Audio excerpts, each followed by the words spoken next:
I've always been told that I need to get out of my head, that I spend too much time in there sketching up monsters that float through my thoughts. My mind is a house that I've hidden inside for too long. I plaster beware signs on its front door and padlock it shut. The lawn outside is always neatly manicured, though, for there are strict regulations on appearances in this subdivision, and I can't risk being evicted. I mean, I should feel lucky, but when your house is falling apart, it doesn't really matter that you live in a great neighborhood, because no amount of privilege is going to buy you someone to fix it. You can't find out that I don't belong on the street, so I blend in, fit in, look the part until you believe that I deserve to live here. If I never let you in, you'll never know. You'll never know that I have to tiptoe down the staircase because every mistake I have made and might make and will make sticks out from the floorboards like sharp splinters, imprinting itself with one wrong footstep. You'll never know that the bright blue paint that once reminded me of the sky now peels off the walls with every realization and every disappointment that chips away at my childhood. You'll never know that the photo frames that line my bedside table still hold the default stock photographs of a smiling family. They look less like strangers than my own family, and I've never been able to talk to strangers. You'll never know of all the crevices and secret passageways that only I have ever explored but wish I could share.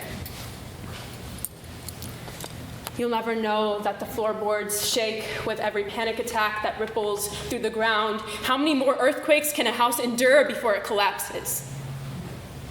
It might just be the aftershock of doubt that crumbles its walls, though, leaving the echo of a question, why can't you be stronger? You'll never know that the TV is always on, that even on mute, I can hear snickering from the guy behind me on the bus, from the girl walking next to me in the hallway, from my friends. My own friends, I hear them laughing at me. And I try to remind myself that this dialogue is only happening in my house, that no one even said my name.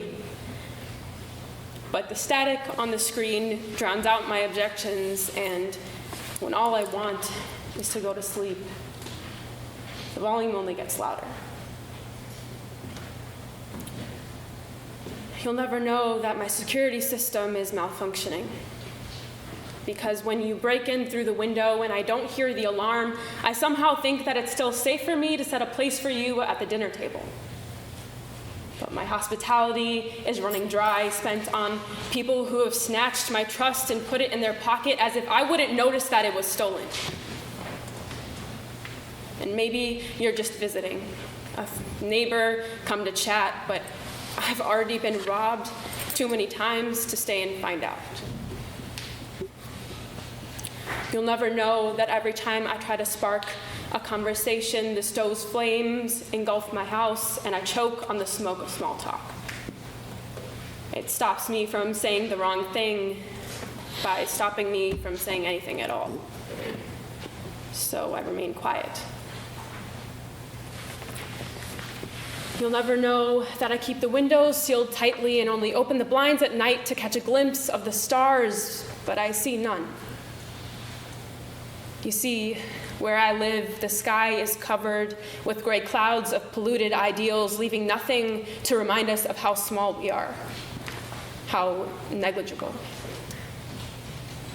You'll never know of the grandfather clock etched onto the wall, each tick counting down the days of existence. Yesterday you messed up. Today you'll lose again. Tomorrow you can't do it. You'll never know that you can feel the layers of dust if you skimmed your fingers across the memories I have tried to forget. The boxes stuffed inside the attic are taped shut to trap the vulnerabilities gnawing at the cardboard. You'll never know that my stomach churns for some substance of affection, but when I open the fridge, I am greeted with a low hum resonating through the empty shelves. The only thing stocked is a bottle of liquid courage that I chug until my vision blurs and my house turns into a palace. And I want to throw a party just so everyone can see it. But this delusion doesn't last long, and I quickly return to the dull ache of reality, now amplified by the memory of something better, leaving only the metallic aftertaste of what once was serenity. You'll never know that the cost of living here is climbing too high, and I guess I haven't been able to keep up with the electricity bill because the lights never come on anymore. Really, I'm not scared of the dark. I'm scared by how the dark feels like a second skin, and I don't remember how to feel at home without it. You'll never know that although I claim to suffer alone, maybe if I ever stepped outside the house to check the mailbox, I would see it overflowing with unopened letters from my friends, wondering where I've been.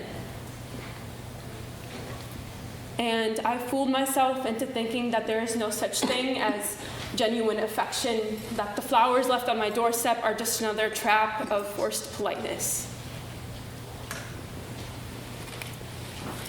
You'll never know that the sound of the doorbell makes me shiver. I can't let anyone in. What will they think when they see the mess I've made of my house? You'll never know any of this because I never let you in. But I realize I never even gave you a chance before I slammed the door in your face. So I'm giving you a tour of my house. But I won't apologize for not tidying it up, because I'm trying to keep the lights on for a little while longer. I'm trying not to slam the door shut so hard. I'm trying to repaint the walls that have chipped away. But for now, this is what it looks like. And I hope you'll still make yourself at home, because I have.